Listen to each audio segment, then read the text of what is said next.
René Guénon, aperçu sur l'initiation. Chapitre 36. Initiation et service. Parmi les caractères des organisations pseudo-initiatiques modernes, il n'en est peut-être guère de plus général ni de plus frappant que le fait d'attribuer une valeur ésotérique et initiatique à des considérations qui ne peuvent réellement avoir un sens plus ou moins acceptable que dans le domaine le plus purement exotérique. Une telle confusion, qui s'accorde bien avec l'emploi de ces images tirées de la vie ordinaire dont nous avons parlé plus haut, est d'ailleurs en quelque sorte inévitable de la part des profanes, qui, voulant se faire passer pour ce qu'ils ne sont pas, ont la prétention de parler de choses qu'ils ignorent et dont ils se font naturellement une idée à la mesure de ce qu'ils sont capables de comprendre. Non moins naturellement, les considérations de cette sorte sur lesquelles ils insistent le plus sont toujours en conformité avec les tendances prédominantes de l'époque actuelle. Et elles suivent même celles-ci dans leurs variations plus ou moins secondaires.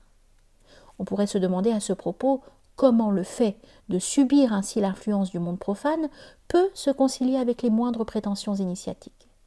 Mais bien entendu, les intéressés ne s'aperçoivent nullement de ce qu'il y a là de contradictoire. On pourrait facilement citer de telles organisations, qui à leur début donnaient l'illusion d'une sorte d'intellectualité, du moins à ceux qui n'allaient pas au fond des choses, et qui par la suite en sont venus à se confiner de plus en plus dans les pires banalités sentimentales. Et il est évident que ce déploiement de sentimentalisme ne fait que correspondre à ce qu'on peut constater aussi présentement dans le monde extérieur. On rencontre d'ailleurs, de part et d'autre, exactement les mêmes formules aussi vides que grandiloquentes, dont l'effet relève de ces suggestions auxquelles nous avons fait allusion, quoique ceux qui les emploient ne soient certes pas toujours conscients eux-mêmes des fins auxquelles tout cela tend. Et le ridicule qu'elles ont aux yeux de quiconque sait tant soit peu réfléchir se trouve encore accru dans le cas où elles servent à des parodies d'ésotérisme. Ce ridicule est d'ailleurs une véritable marque des influences qui agissent réellement derrière tout cela, même si ceux qui leur obéissent sont bien loin de s'en douter. Mais sans insister davantage sur ces remarques d'ordre général, nous voulons seulement envisager ici un cas qui nous paraît particulièrement significatif, et qui au surplus se rattache d'une certaine façon à ce que nous avons indiqué tout à l'heure à propos de la passivité. Dans la phraséologie spéciale des organisations dont il s'agit, il est des mots qui reviennent uniformément avec une insistance toujours croissante. Ces mots sont ceux de service et de serviteur. De plus en plus, on les retrouve partout et à tout propos. Il y a là comme une sorte d'obsession, et on peut légitimement se demander à quel genre de suggestion ils correspondent encore. Sans doute, il faut faire là une part à la manie occidentale de l'humilité, ou du moins, pour parler plus exactement, de son étalage extérieur. Car la réalité peut être bien différente, tout comme lorsque, dans les mêmes milieux, les querelles les plus violentes et les plus haineuses s'accompagnent de grands discours sur la fraternité universelle. Il est d'ailleurs bien entendu que, dans ce cas, il s'agit d'une humilité toute laïque et démocratique, en parfait accord avec un idéal qui consiste non pas à élever l'inférieur dans la mesure où il en est capable, mais au contraire, à abaisser le supérieur à son niveau. Il est clair en effet qu'il faut être pénétré de cet idéal moderne, essentiellement anti-hiérarchique, pour ne pas s'apercevoir de ce qu'il y a de déplaisant dans de semblables expressions, même s'il arrive que les intentions qu'elles recouvrent n'aient rien que de louable en elles-mêmes. Il faudrait sans doute, sous ce dernier rapport, distinguer entre les applications très diverses qui peuvent en être faites, mais ce qui nous importe ici, c'est seulement l'état d'esprit que trahissent les mots employés. Cependant, si ces considérations générales sont également valables dans tous les cas, elles ne suffisent pas quand il s'agit plus spécialement de pseudo-initiation.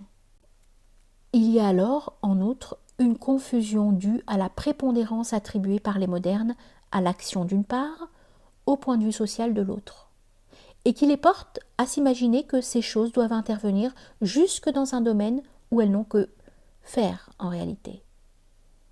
Par un de ces étranges renversements de tout ordre normal dont notre époque est coutumière, les activités les plus extérieures arrivent à être considérées comme des conditions essentielles de l'initiation, parfois même comme son but. Car si incroyable que cela soit, il en est qui vont jusqu'à ne pas y voir autre chose qu'un moyen de mieux servir.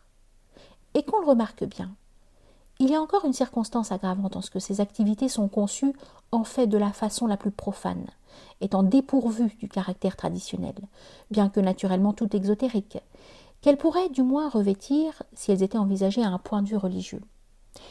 Mais il y a certes bien loin de la religion au simple moralisme humanitaire, qui est le fait des pseudo-initiés de toute catégorie.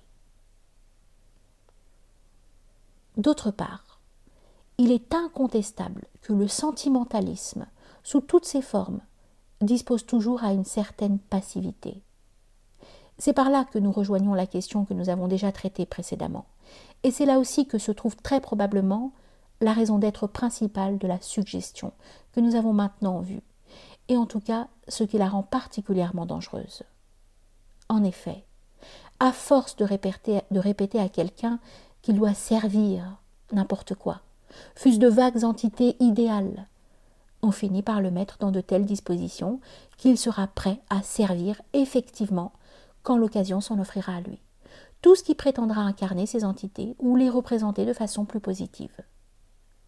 Et les ordres qu'il pourra en recevoir, quel qu'en soit le caractère, et même s'ils vont jusqu'aux pires extravagances, trouveront alors en lui l'obéissance d'un véritable serviteur. On comprendra sans peine que ce moyen soit un des meilleurs qu'il est possible de mettre en œuvre pour préparer des instruments que la contre-initiation pourra utiliser à son gré. Et il a encore par surcroît l'avantage d'être un des moins compromettants, puisque la suggestion, dans des cas de ce genre, peut fort bien être exercée par de vulgaires dupes, c'est-à-dire par d'autres instruments inconscients, sans que ceux qui les mènent à leur insu aient jamais besoin d'y intervenir directement. Qu'on n'objecte pas que, là où il est ainsi question de service, il pourrait en somme s'agir de ce que la tradition hindoue appellerait une voie de bhakti. En dépit de l'élément sentimental que celle-ci implique dans une certaine mesure, mais sans pourtant jamais dégénérer pour cela en sentimentalisme. C'est là tout autre chose. Et même si l'on veut rendre bhakti, en langage occidental, par dévotion, comme on le fait le plus ordinairement, bien que ce ne soit là tout au plus qu'une acception dérivée et que le sens premier et essentiel du mot soit en réalité celui de participation, ainsi que l'a montré Ananda Coomaraswamy.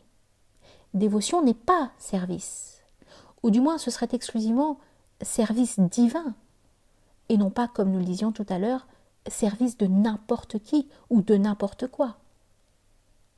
Quant au service d'un gourou, si l'on tient à employer ce mot, là où une telle chose existe, qui n'est, redisons-le, qu'à titre de discipline préparatoire, concernant uniquement ce qu'on pourrait appeler les aspirants, et non point ceux qui sont déjà parvenus à une initiation effective.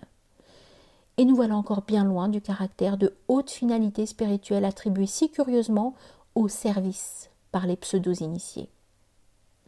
Enfin, puisqu'il faut tâcher de prévoir toutes les objections possibles, pour ce qui est des liens existants entre les membres d'une organisation initiatique, on ne peut évidemment donner le nom de service à l'aide apportée par le supérieur comme tel à l'inférieur, ni plus généralement à des relations où la double hiérarchie des degrés et des fonctions, sur laquelle nous reviendrons encore par la suite, doit toujours être rigoureusement observée.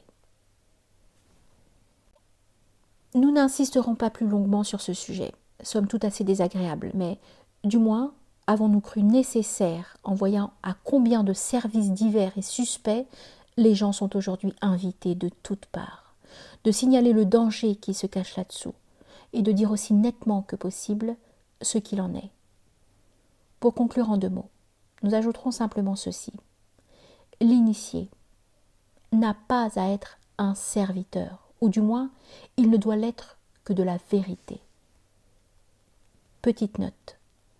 En arabe, el-haq, qui est, il ne faut pas l'oublier, un des principaux noms divins. Fin de la note.